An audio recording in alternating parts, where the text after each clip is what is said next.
As a degenerate Ezreal lover, I've been deep in the testing lab these last few weeks. I've tried every flavor, and I found 3 totally different builds that all work for Ezreal. We have my bread and butter, Tempo Ezreal. We have the Alan ZQ Special, Control Ezreal.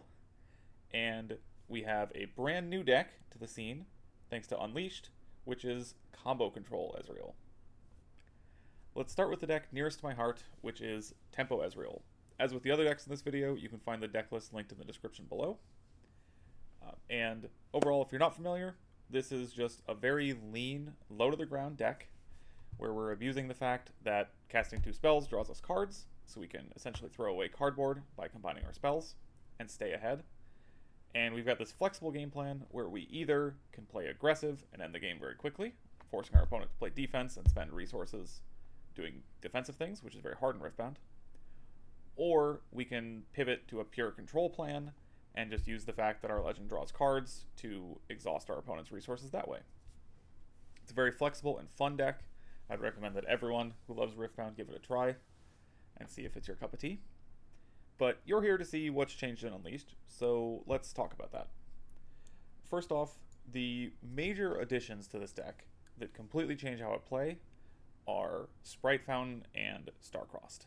You'll notice I've moved the rebukes to the board because Starcrossed is nuts. This deck really uses energy well, so you don't want to spend a ton of power. And we have Fizz and Windsinger that give Enters effects. So Starcrossed actually is just rebuying another way to target our enemy's units. So it's a really insane combination.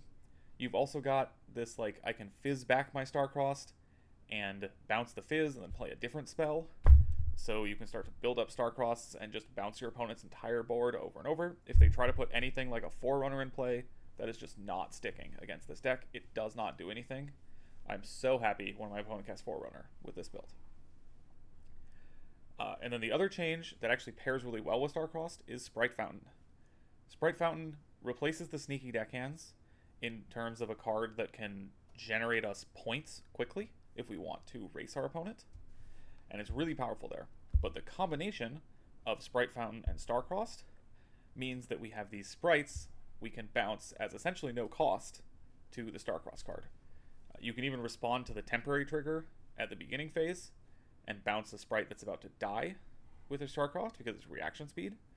This combination is just completely absurd, and it's a massive upgrade to go from a 3-mana 2/2 as the way that we get points to a 2 energy and 1 power for 6 total damage of Accelerate spread over 2 turns. Like, this combination is nuts, and both of these cards are insane additions to this deck. I would never play less than 3 of either of them. Next up, in terms of changes, we have Eclipse as a big addition. I used to be playing some smoke screens because you really want the full meaty effect. You don't want to pay for repeat on Fizz when you're fizzing back your Shrink spell. Smokescreen had a lot of drawbacks. It cost power and it had the min 1 clause. But Eclipse fixes all of that. It gives us just a super strong 3-mana spell that says, hey, my Windsinger can run over your Kai'Sa, or I can play defense, and I can fizz this back for full value. And the predict is just gravy on top. Sometimes you just get to put a bad card on the bottom, and this deck uses that really well with card selection. This is probably the most flexible slot in the deck. You could definitely trim one of these shrink effects. 5 is a lot, but I found that it was really, really powerful, especially with the Sprite Fountains letting you use them more aggressively than you have been able to in the past. But yeah, Eclipse is a massive upgrade for this deck as well.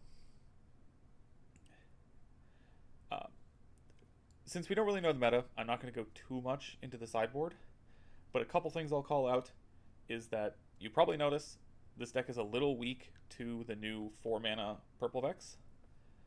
We're using Sprite Fountain as one of our main sources of damage and dealing with deflect units. And so we're going to have to rely on either just eclipsing that Purple Vex and running it over, or on Starcrossing it and paying a decent chunk of power. So I do think it's really important that we're going to have these Vex tierlesses in our sideboard, because it's a 5 that can run over the 4. And deflect units are always going to be a thing that Ezreal struggles with, so I think this card is just here to stay. It's not quite main deck. There's too many archetypes that really abuse you spending 5 energy on just a vanilla unit. But the card is very important, and I wouldn't leave home without it. And the last thing to call out is that with the card quality going up, with the third set coming out, I've actually been able to trim the overall cost of the deck lower. So we don't have, Singularity or Arcane Shift in the main deck. You'll want some amount of that effect, or some meaty threats like Baron in the sideboard. Those are going to be extremely meta dependent and depending on what decks are doing well.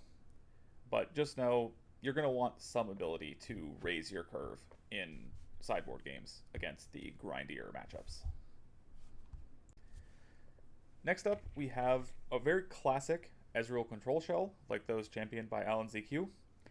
And you'll notice this deck didn't really gain a lot in terms of late game power, but what it did gain is a lot of mid game power. This deck already had a lock on the end game. You're playing Mind Splitters and Arcane Shifting them. Like, you are going to run your opponent out of stuff, and you are going to be able to set up a hold, as long as you don't lose early and you have the energy to do it.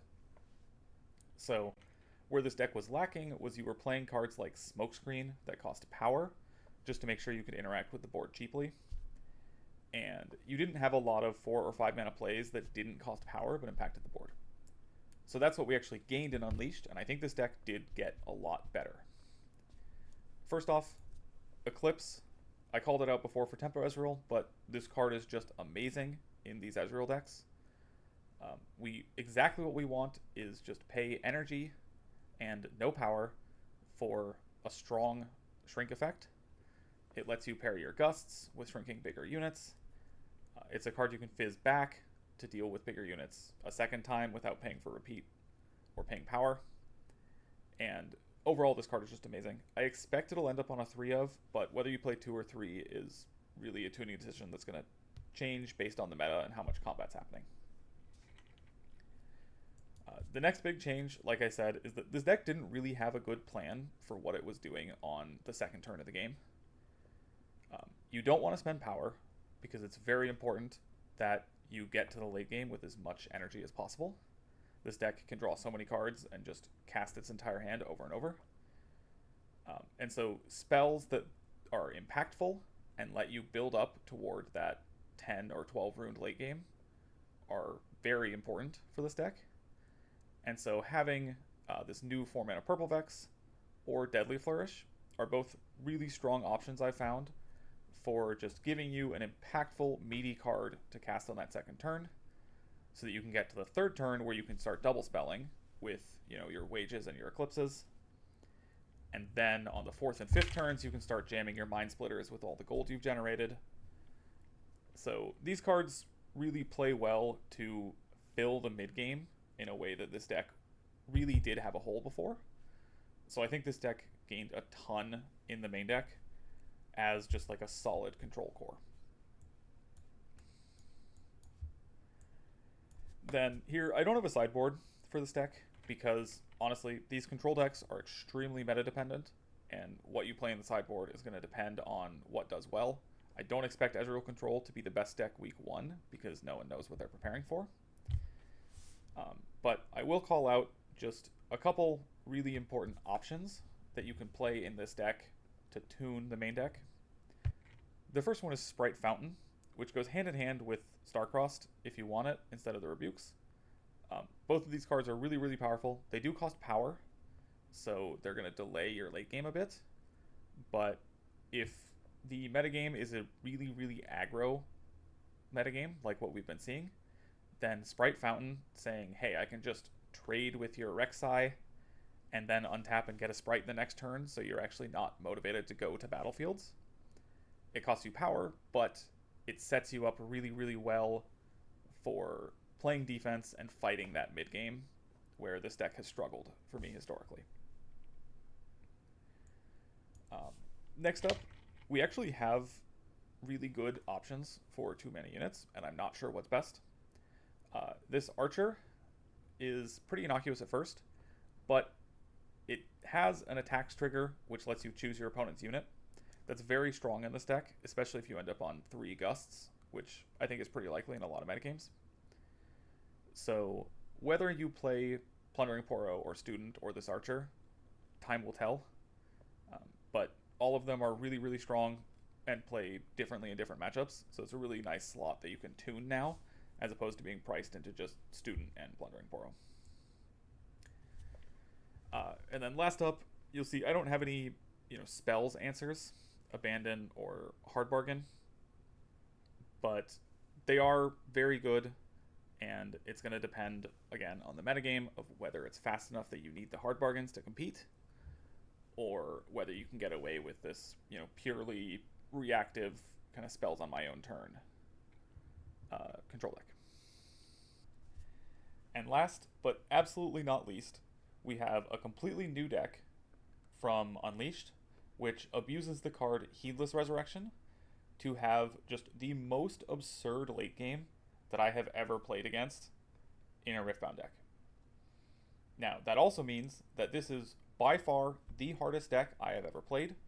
I think this deck is much harder than, Miracle Draven or Ezreal Control, because your options are just through the roof. The number of choices you have on any given turn is way too high, and you will need to beat the round clock. If you play this deck, your number one opponent is the round clock. Just know that. So, the core idea with this build is that we are going so late game, and we just want to pop off and play as much defense as possible in the early game, because we are going to win if we get to 12 runes. There's really nothing most of the decks can do to compete with this. So we're playing our normal shell of Card Sharp, Wages of Pain, and actually Purple Seals, because we have a lot of purple power in our deck, and we just want to make sure we preserve our energy. And most importantly, actually, this list is choosing to take the draw game 1. From testing, it actually just felt correct where I couldn't afford to have Plundering Poros in my deck because of how much of a late game synergistic package is required to make this work. So we're going to play Aspirant's Climb game 1 to make sure the game goes long, and we're going to be on the draw so that we can cast either a Card Sharp or a Wages of Pain on the first turn. And that's also why I have these Wind Singers, is it's just a nice 2-mana card that doesn't cost power that helps make it hard for your opponent to score points. So overall, the game plan is to just play as much defense as possible early and generate gold with these cheap gold cards. And then we have 2 different late game packages that are playing really well together to mesh and make this deck just really hard to deal with. So the first package is the combination of Rasa, Watcher, and Heedless Resurrection. We're only playing 2 of each because we don't, need to assemble it early. We're trying to assemble it late in the game. But the basic idea is that Heedless Resurrection says kill one of your units to reanimate a unit that costs less or equal to it. So we can play a 0 energy Rasa, and then Heedless a Watcher into play on our opponent's turn, or just for 2 mana on a future turn. And then we can start doing shenanigans. So if as soon as you get a 2 mana Watcher, you realize that this was not supposed to happen in this game, you can Arcane Shift that Watcher and kill, a 9 at a battlefield with the Arcane Shift, and then Bellows Breath anything they have at base. Like everything they have is just going to die to a single repeated Bellows Breath, and that was only, 6, 7 of your energy, so you get to have the rest of your energy to play defense. This combination, if you can get to a stable game state, is just insanely hard to deal with. All right, now the second package that plays together really well with the Heedless Rasa Watcher is just Arcane Shift plus Starcrossed and Morbid Return. All of these cards just say Fizz is nonsense. You can just cast multiple Fizz effects basically every turn, as many times as you want, and the Morbid Return is there for the case when In the extreme late game, you've gotten your deck completely empty, and you need to not run out of units. So you can fizz back the Morbid Return, pick up another fizz, the Morbid Return goes onto your deck, and then you just start looping forever, and you never give your opponent the free point from Burnout. But yeah, this combination just sets you up so well for never ever running out of cards. Where again, once you hit 12 energy, you're unstoppable. It's pretty ridiculous, the ability to just loop spells and keep your opponent's cards out of play or dead. And the way these two packages play together is ridiculous. When you get the 2-mana Watcher and you can get multiple fizz triggers on the same turn, it's just unbeatable. You're going to be able to answer any board state your opponent has. There have been multiple games I played where, if my opponent was playing old school Miracle Draven, I probably wouldn't have cared. I would have just killed everything. So the late game of this deck is ridiculous. I expect it to be a metagame player. And if you want like a true combo, take all the game actions on the last turns of the game deck, this is the right choice for you. Like I said, you have to fight the round clock. It is very hard to play when you're, putting fizzes in play at reaction speed. But if you can deal with that, absolutely, I would recommend picking up this deck. I'm not going to go too much into the other options for cards. I've listed a few here that I think are really good, but again, really hard to find space for because of all the synergies you're pulling together. The main one I'm going to call out is that I did really want a sweeper effect. This deck completely mauls anyone who's trying to kill your stuff, because when you can Heedless and turn like an Ezreal into a fizz, you're just never running out of cards. So that's a moot point, and them trying to kill your units is just not good against you. But the matchups that are hard are the like orange decks that aren't actually playing removal spells. They're just building up a ton of power. And so I would recommend either like a Downwell or an Unchecked Power to reset the board against those like army style decks. I'm just not sure how I would fit it, but I would at least have one in the sideboard. And then one last note is that if this deck picks up, you probably want a Mind Splitter or two, because people are going to figure out good sideboard cards against the strategy, and Mind Splitter dealing with those is going to be important. And that's Ezreal Unleashed. 3 completely different shells, all with the tools to compete at the top of the meta. Now, as a content creator, what I would love to hear from you is what you would like me to work on next. Would you rather see more of these legends and deck overviews, similar to this one? Or would you rather I go deeper on an individual deck and maybe cover a lot of different matchups for it, similar to what I did in set 2 for Tempo Ezreal? Let me know in the comments, and especially let me know what legends or decks you want me to dive into.